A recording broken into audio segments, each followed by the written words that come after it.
પટેલની કર્મભૂમિ કરમસદને આણંદ મહાનગરપાલિકામાં સમાવિષ્ટ નહીં કરાતા શહેરના ડેરીડેન સર્કલ પાસે મોઢું મીઠું કરાવી ખુશી વ્યક્ત કરવામાં આવી। રાજ્ય સરકાર દ્વારા બજેટમાં આણંદ મહાનગરપાલિકા બનાવવાની જાહેરાત કરતા અટકળો શરૂ થઈ ગઈ હતી કે સરદાર પટેલના વતન એવા કરમસદનો સમાવેશ કરાશે।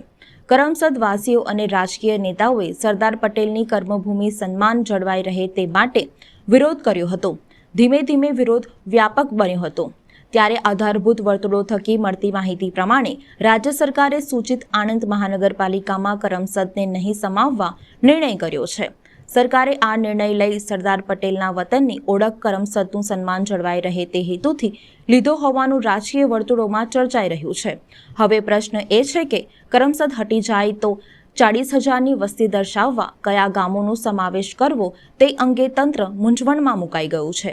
કરમસદના વિસ્તારને આણંદ મહાનગરપાલિકામાંથી બાકાત રાખીને આગળના ગામોને જોડી શકાય તેમ નથી, જેથી હવે તંત્રએ સામરખા, ચિખોદરા કે હળગુડથી આગળ આવેલા ગામો ત્રિજ્યામાં હોય તેની વસ્તી વધારે હોય તેવા ગામોનો સમાવેશ કરવો પડે તેવી પરિસ્થિતિ નિર્માણ થશે, જે અંગે તંત્રએ નવેસરથી મહાનગરપાલિકા વિસ્તાર અને વ્યાપનું આયોજન કરીને નકશો તૈયાર કરવાની ગથામણ કરવાનો વખત આવ્યો છે।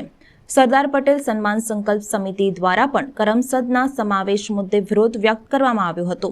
જો કે આધારભૂત વર્તુળના જણાવ્યા પ્રમાણે સરકાર દ્વારા આણંદ મહાનગરપાલિકાના દરજ્જામાં કરમસદને બાકાત રાખવાનો નિર્ણય કરવામાં આવ્યો હોવાનું અને તેના પગલે સરદાર પટેલનું સન્માન જળવાયું હોવાનું જાણવા મળ્યું છે। સંકલ્પ આંદોલન સમિતિ દ્વારા સરદાર વલ્લભભાઈ પટેલનું મૂળ વતન કરમસદને આ સરકાર દ્વારા આણંદ મહાનગરપાલિકામાં સમાવેશ કરી તેનો ઇતિહાસ, સરદાર વલ્લભભાઈ પટેલનો ગામનો ઇતિહાસ અને તેનું અસ્તિત્વ ભૂંસાવાનો નિર્ણય લીધેલો હતો। આ બાબતે અમારી સમિતિ દ્વારા ગુજરાતના 33 જિલ્લાઓમાં આવેદનપત્ર આપીને વિરોધ નોંધાવવામાં આવ્યો હતો।